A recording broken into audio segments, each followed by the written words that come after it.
Today, I'm going to show you one of the most powerful and underused tools in genealogy research, the FamilySearch Research Wiki. By the end of this video, you'll know exactly how to use it to find the right records for any ancestor in any county, state, or country without wasting hours searching in the wrong places. And if you've ever sat down to research your family history, opened up your browser and just stared at the screen, not knowing which databases to search, not even sure if the records you needed exist, only to end up 2 hours later with 17 tabs open and nothing to show for it, this one's especially for you. Welcome back to Beyond Generations Genealogy. I'm so glad you're here. Before we dive in, if you find this helpful, please give it a like and subscribe. It helps more people find this channel, and I have a lot more content coming your way. I have also created a companion research guide to go along with this video. It walks through the steps we'll cover today and includes extra tips so you can use the FamilySearch Research Wiki in your own research. You can find the guide on my website, and the link is in the description below. All right, let's get into it. So what exactly is the FamilySearch Research Wiki? Well, it's essentially a free online genealogy library, but instead of just storing records, it explains how to find them. It contains thousands of articles written specifically for genealogical research, covering every country in the world and hundreds of individual states, provinces, counties, and regions. You'll find it at FamilySearch.org. Now, what makes the wiki different from just Googling how to find German genealogy records? A few things. First, the content is written and maintained by genealogists, professional researchers, FamilySearch staff, and experienced volunteers. This isn't just general information scraped off the internet, it's targeted, practical guidance. Second, it's constantly updated. As new record collections come available or archives change their access policies, the wiki is updated to reflect that. And third, and this is the part that I love most, it doesn't just tell you what records exist, it tells you what records were created during your ancestors' time period, where those records are held,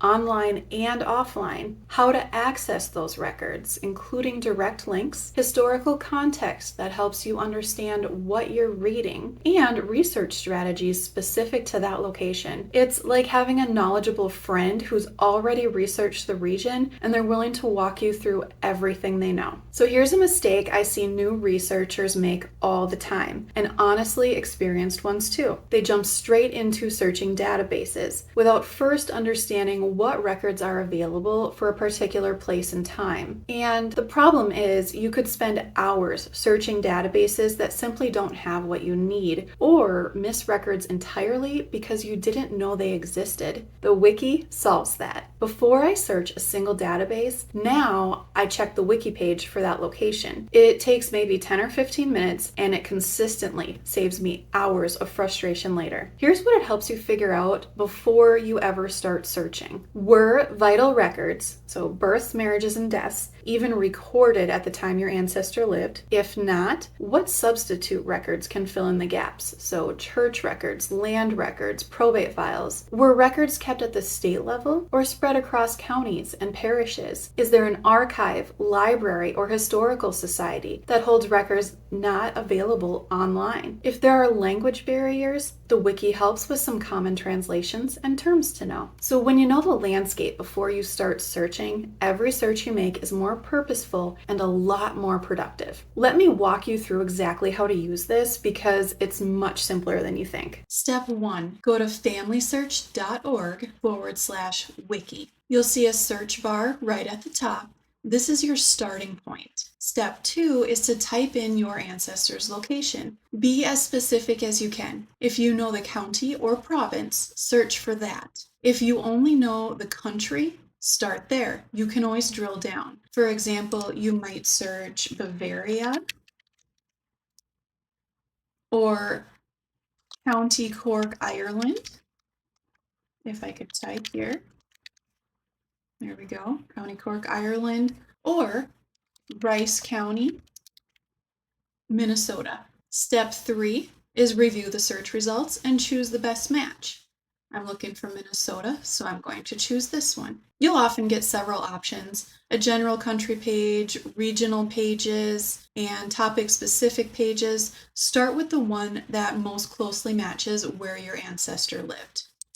and then you'll read the article and take notes. So this is where the magic happens. The wiki article will walk you through the historical background. So here for Rice County, Minnesota, we've got a little bit of historical background, getting started, also maps for boundary changes,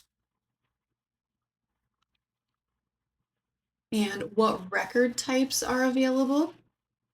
It also tells you the time period that they cover and gives you direct links on where to access them. Step 5, check the right-hand sidebar.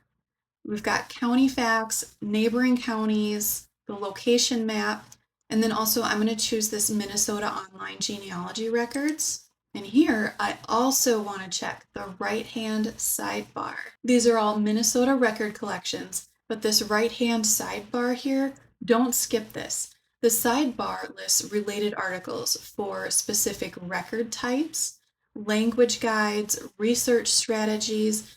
This is how one wiki page leads you to 5 more incredibly useful ones. It's a rabbit hole worth going down. Let me show you how this works in real life with a research problem I was working on. I was trying to find records for my 4th great-grandfather, Adam Wunderlich, born around 1790 in Bavaria. Now, Germany actually has some fantastic records available, but it can also be confusing because before civil registration began, records were often kept by individual parishes, and depending on the territory and the time period, some local governments required duplicate copies, so record keeping varied widely. Add to that the fact that the political boundaries in the 1700s and 1800s looked very different from modern Germany, and you can see why knowing where to start really matters. Instead of just diving into Ancestry or FamilySearch collections and hoping for the best, I started with the wiki. I searched for Bavaria and pulled up the article.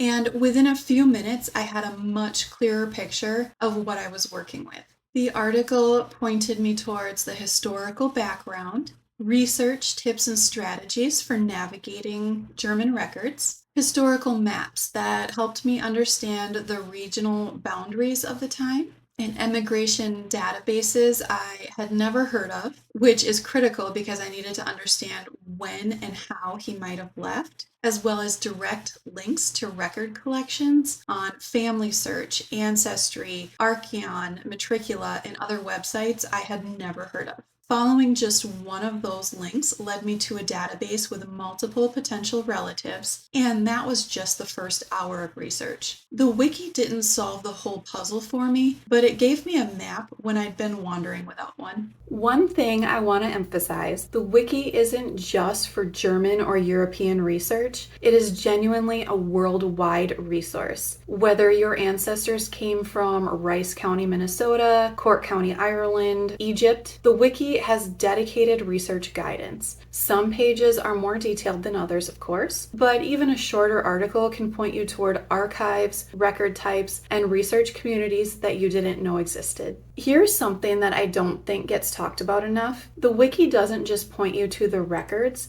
it helps you understand what you're looking at when you find them. Have you ever pulled up an old document and just not known what you were reading? Maybe it was in Latin. Maybe the handwriting was impossible. Maybe it referenced a civil registration district that you've never heard of. The wiki helps with all of that. Many articles include historical background on events that affected record keeping, wars, border changes, famines, religious shifts, name variation tips, because your family's surname may be spelled 6 different ways across different records. Language helps and glossaries for non-English records, and guidance on what to do when records don't exist. Fires, floods, and political upheaval have destroyed records all over the world, and the wiki often suggests alternative sources. This context is what separates a researcher who keeps hitting brick walls from one who knows how to work around them. Before I send you off to explore on your own, here are a few tips to maximize your wiki experience. Search by record type, not just location. If you're stuck on probate records or military records specifically, try searching Germany probate records or Ireland military records. You'll often find focused articles that go deep on a single record type. look for the Just Getting Started article. Many country and state pages link to a Getting Started guide. You'll find these in the sidebar on the right side of the screen. They're excellent overviews for researchers who are new to a particular region. And don't overlook the research facilities links. One of the most useful things the FamilySearch Research Wiki does is show you what records are available online, but also where you might find records offline, in archives, libraries, and other repositories. So before you open another database, take a few minutes to look up your ancestor's location on the FamilySearch Research Wiki. Read through the page, see what records exist, what's available online, and what might be waiting for you in an archive. Then go search with purpose. And if you find something useful, share it in the comments below. Your experience might be exactly what another researcher needs to hear. The link is familysearch.org/wiki. It's completely free and it's one of the most underused tools in genealogy. And don't forget, if you'd like a printable guide to go along with this video, I have a companion research guide available on my website. It includes the key steps and tips to help you put this into practice in your own family history research. You'll find the link in the description. If you found this video helpful, please give it a thumbs up. It helps more people find this channel. And if you haven't subscribed yet, now is a great time. I post new content regularly on research strategies, ancestor stories, and all things genealogy. I'll see you in the next one.